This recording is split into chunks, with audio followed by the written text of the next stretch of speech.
Hello, everybody, and welcome back to another episode of Brewing with Jim. And welcome from me, too. I'm Jim. Yeah, I'm Joseph, and this is a show where we get audience questions about all facets of life, usually school or faith stuff, and we just try to provide wisdom, insight, whatever Educational it may be. stuff sometimes. Yeah, absolutely. Jim, an interesting question for us this week. Here it is. Should Christians ever participate in hustle culture? I think I know what hustle culture is. Help me. Yeah, or for help the listeners understand. Yeah. I actually looked up a definition of this just to have like a clear, something we can really hang our hats on instead of me trying to like piecemeal it together. So this is what I read. Hustle culture is a social and workplace mindset that glorifies constant productivity, long hours, and the pursuit of success at the expense of rest, balance, and personal well-being. Okay. And there's more that there's more definition I get the idea. to it, but that's the idea. Listeners probably get the idea. Sacrificing so much else in life for the sole purpose of pursuing success, usually financial gain. Maybe it's a title at a position, that kind of thing. Yeah. Well, I experientially am an expert on this because I was in that culture of that mindset for until late in my 30s. Maybe after that even. Sure. So I know what that is all about. Philosophically, I'm not sure. Biblically, I know what the fix is. And experientially, I had reasons for doing that too. Just work. I grew up in a part of the country. There are parts of the country where hustle culture is actually encouraged. Yeah. And the nicest thing that you could say about someone, the ultimate compliment is, you're a hard worker. Yeah, you're a hard worker. Sure. Nobody ever said you're a good rester. You're just a hard worker, and that's virtuous. Yeah. That's a good thing. Yeah. I was so involved in working hard because of that mindset. Mindset was the word you used in the definition. That's right. Because of that outlook. Because of that value, which was not defined to me. It was just assumed because my culture was that. I was so involved in that I thought I was virtuous even though there were consequences negative all around me. Yeah. I think we probably should look at why is someone involved in that? Mm-hmm. Why does someone hold that value? Maybe we should look at what you can do about it, mm-hmm. and then let's look at what consequences that are negative because of it. Yeah. People, I think, are involved in achieving for several psychological boosts to their life. One is that if I get more done, I will be higher regarded. I will be more approved of. And we've talked about this chain before, but I'm not going to quit talking about it. That's idea that if I am approved, I will be accepted. That's right. Because I'm accepted because of what I do, not of who I am. Absolutely. Okay. People undoubtedly are involved in achieving so they can be approved. That starts in our education system. Work hard, study hard, get good grades. Yes. Show some salient attribute of getting all these things done so that your parents will be happy. Yeah. You will be rewarded if you work hard. You'll get privileges from parents if you work hard. If you don't work hard, you will be deprived of some things. Right? Absolutely. Okay. It starts there. But then corporate America, any job. Sure. The harder you work, the more likely you will be advanced. That's right. And that you will be raised in your income. That's right. And so we have an entire culture. There's a natural pull to it as a result. Exactly. Yeah. Yes. We have a natural situation. It's not nature. We have a cultural situation, tendency? A sociological. Yeah. Say it again. A tendency? Oh, it's more than a tendency. Yeah. It's a strong push. Yeah. It's to work as hard as you possibly can. Absolutely. Now, I started a business when my sons were small.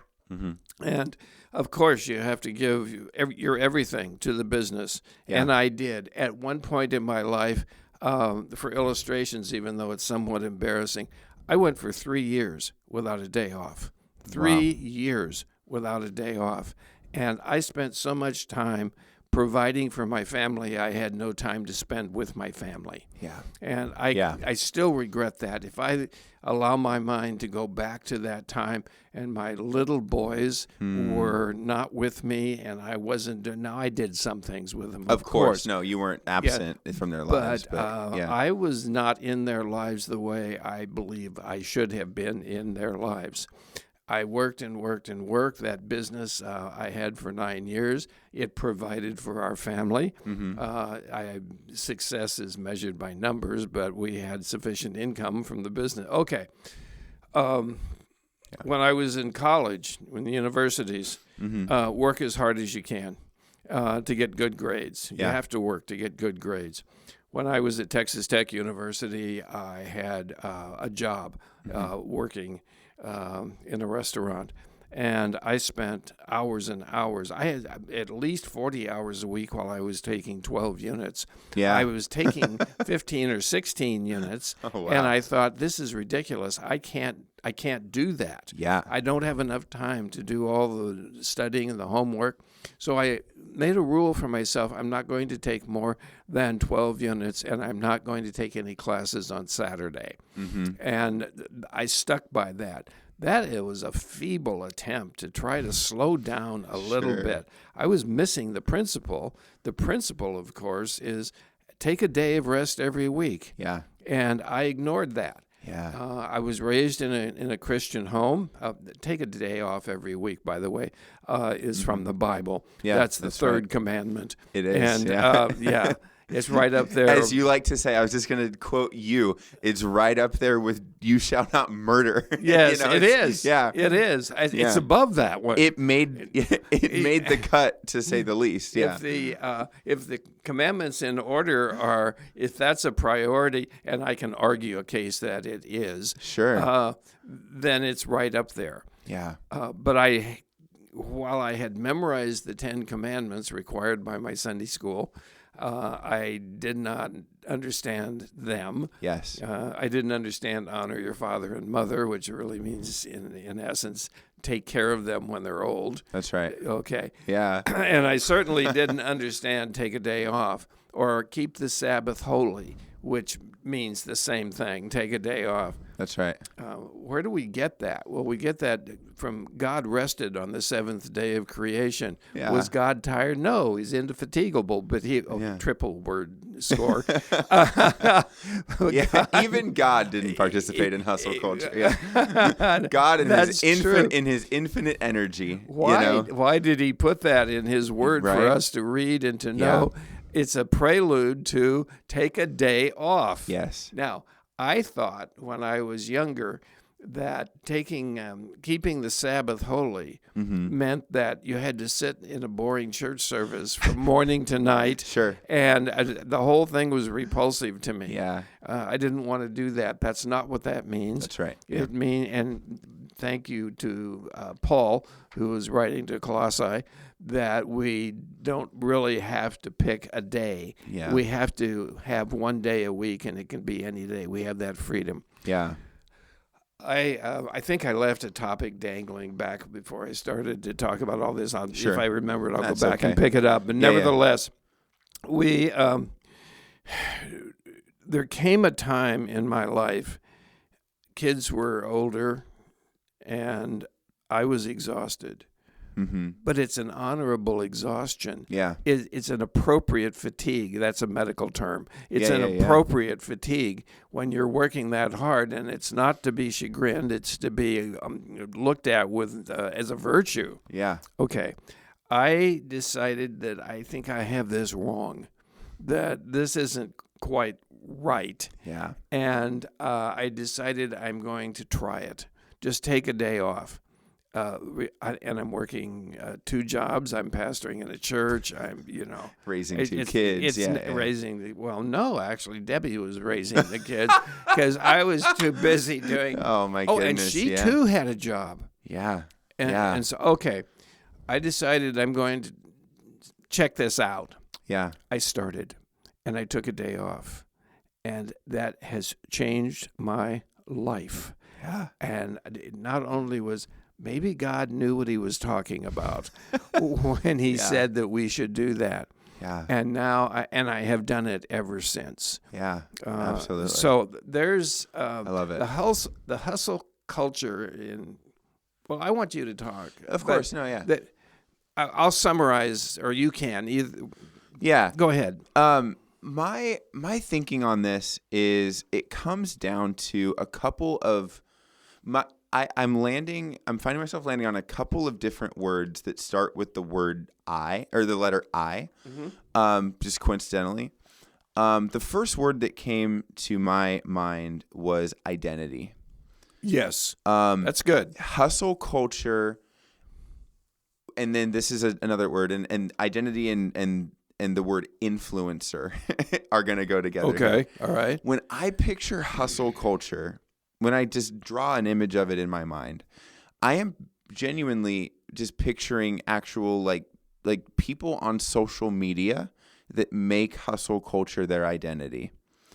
And it's people like there are social media influencers, hundreds of thousands, millions of followers, whom their entire brand, their entire business is that they hustle, that they get work done. And those millions of followers follow them because they think that if I follow this person, they have the key to success that I need. I see. Right? Yes. And so there is like this very, in my opinion, gross social media influencer aspect behind this whole topic. Oh, it is the engine push. Yeah. Yes. And there's this idea that hustle culture is made into a virtue. Yes. And that if you can't keep up with me, then you don't have what it takes. Yes. And that you are worth less as a result. And people, I know people that they won't use the terminology hustle culture, but they are living in hustle culture. Yes. And it is killing them. Yes, it is. It is killing them. And it's killing their relationships. Absolutely. And it's killing their fulfillment of what God has created them to be. Absolutely. Because they have a warped perspective, in many cases because of social media, of what value is and what is valued in life. And for them, it is hustle. It is grinding through, it's sleepless nights. It's working 7 days a week. Yes, yes. That is what they believe is valuable in life and in the world. If they sit and take some time off, thumb through a magazine, watch a television program, have a conversation with someone, they become anxious because I can think of all the things that need to be done, all the things that I could be doing. And that anxiety, of course, is it's a situation in a person's life that can bring detrimental health consequences to it. When I was thinking of these words that all start with I, there's identity and there is influencer. Those were the first two that came to mind. For me, those two kind of point at one more word, and it's idolatry. It is. Oh, that's outstanding. Right? Yes. So, Jim, remind our audience, we've mentioned the 10 Commandments. What's the first one? You love God and you love each other, which is a summary of all of them. Right. And we have one God, and that God is supreme over everything. And he is to be honored and worshipped if you substitute no idols for that God. The indication of an idol is going to be what do I spend my time with? Go ahead. I believe, and we're setting each other up for an alley-oop right here, right? To use a basketball term. I believe hustle culture to be an idol. Yes, I do too. I believe that this becoming a person's identity, to be influenced to do this, to sacrifice the rest of your personal life, to sacrifice your family, your relationships, your well-being, your sleep, That's just purely idolatry to me. Yes, it is. It is purely idolatry to me. You are missing what is actually important in life, and what you believe to be important in life is actually destroying you. Yes. Fundamentally, that's my primary answer I to think this that's question. Yeah, outstanding. And the identity thing too. absolutely. You find your identity in your work. You do. And where should it be? My identity is in Christ. Yes. Absolutely. I don't want to conclude quite there yet. I have one more. I don't either. We have one more here. really big question in my mind to follow up to this, which is that I can agree on this. There is virtue to working hard.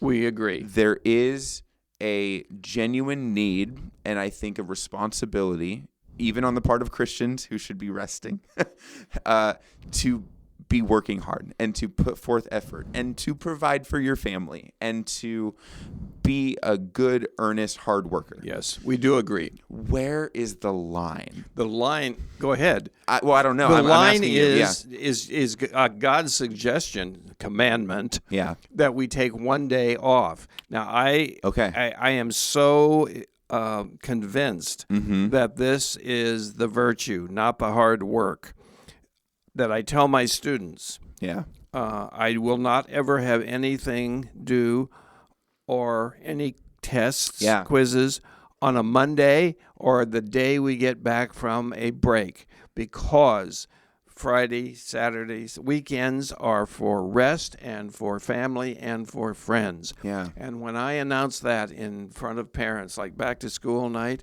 I get 3 or 4 parents who say, thank you, thank you, thank you. I tell the kids, hard work, yes, knuckle down on Monday, Tuesday, Wednesday, and Thursday, and then relax and step back. I wish my colleagues, teachers here, would all follow that as well. I don't tell them what to do. Of course we do. But I do ask students, do you have teachers who give you work to do on the holidays and during the breaks? And the answer is yes, yes, yes. That's part of hustle culture too. We're just given this value when we're little. When I was playing baseball as a little kid, the coach said, when you go back out there to start the inning, hustle. That means run. Yeah. And when you come in after the third out, hustle. That's the first time I ever heard that word. Yeah. It's just same actually for me playing baseball. Be on the go, be on the go. Is there a reason for me to run in after the?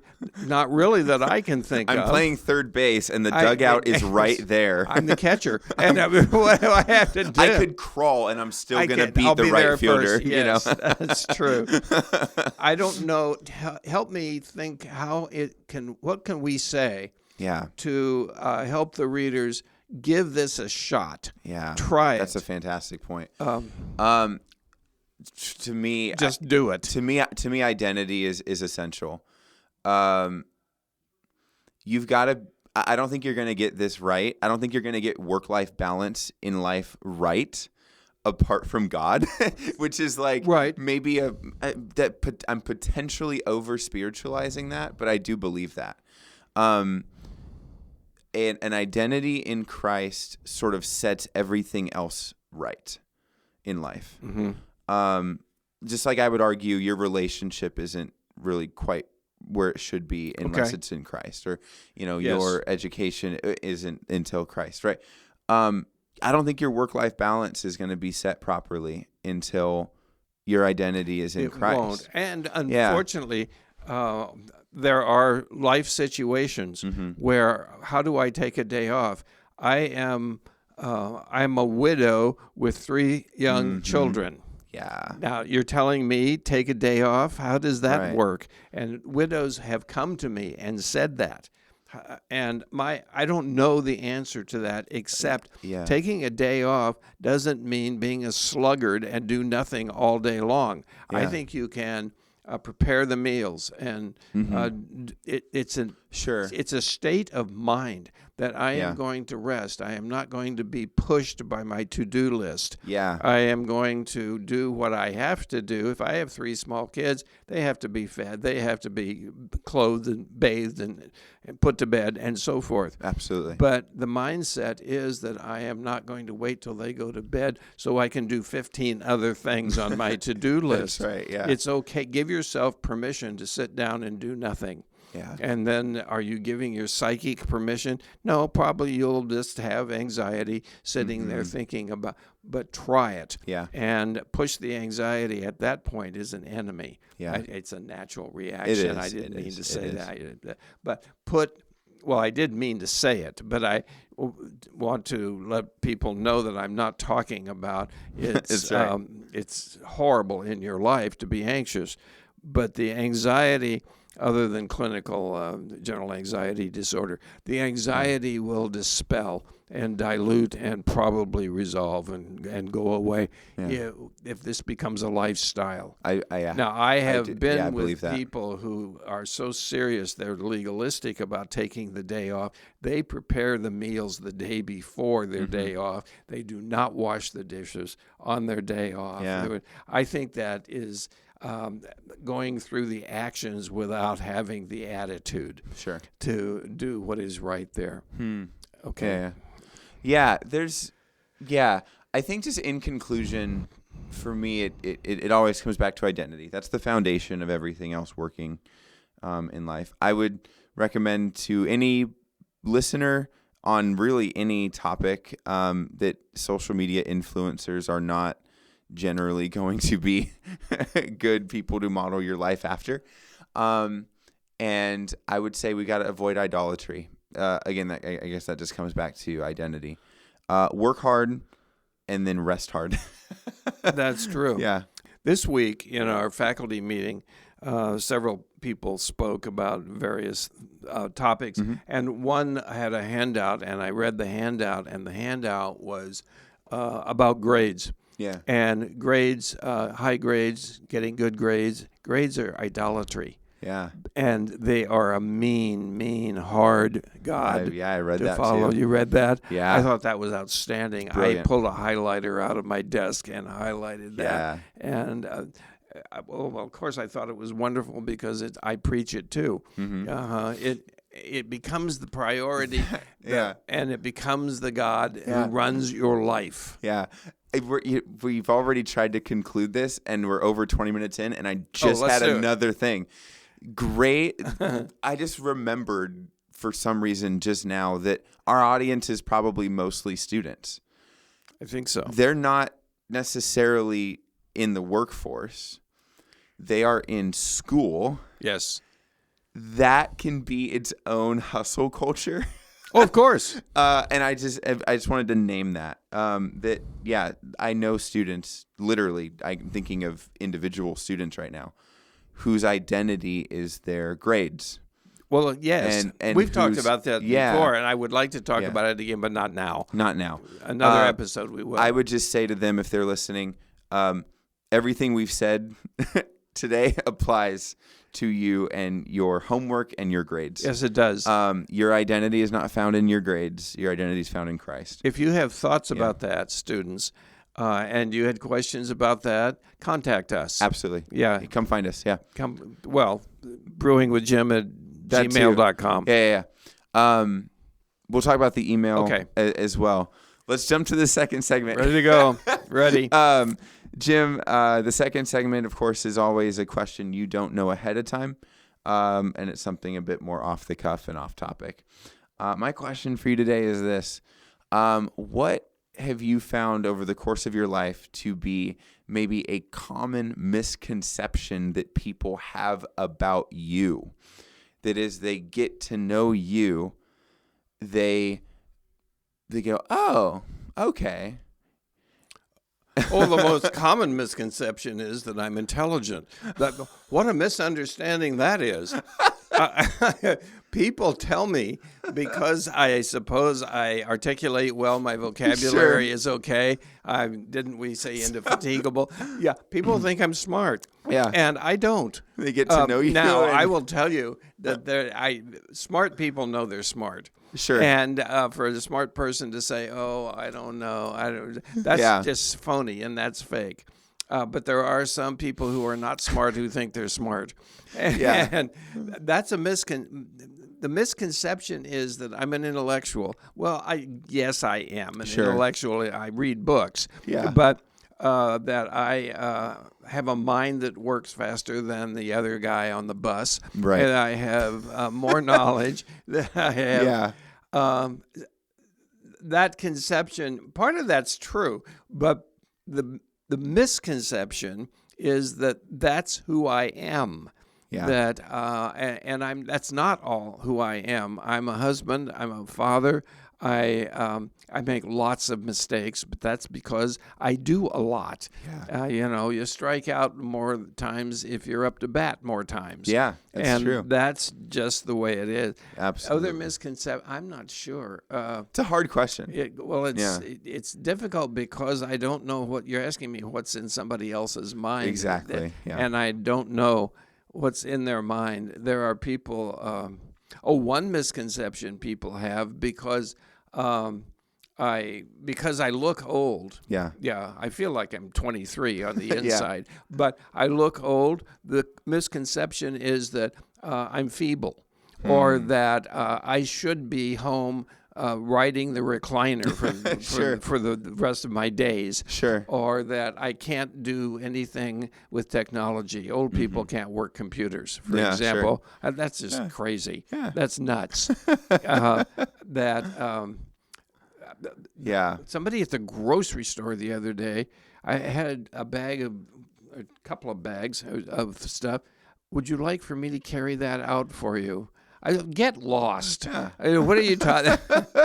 What do you think I am by observing me? That's hilarious. There are people who have misconceptions about me because I am a Christian. Sure. And so I am either a legalistic interesting, fanatic, or I'm a Bible thumper. Yeah. Or I read and preach the Bible. I don't thump it. I don't know what that means.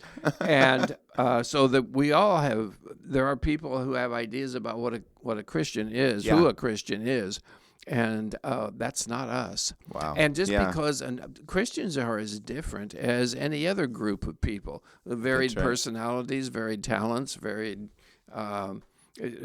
approaches to jobs and so forth. We all do have a common Christian worldview. I love that.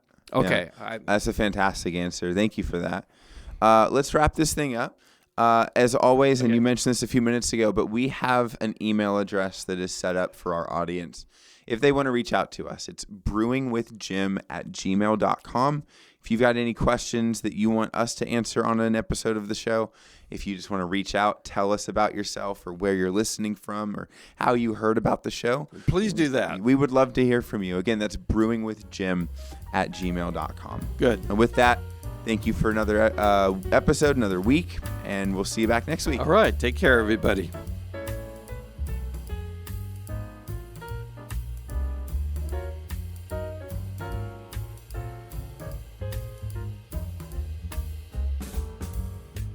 The topics that are covered and the answers that are offered during episodes of Brewing with Jim are designed to mine the wisdom attained from a life of pastoral ministry and care.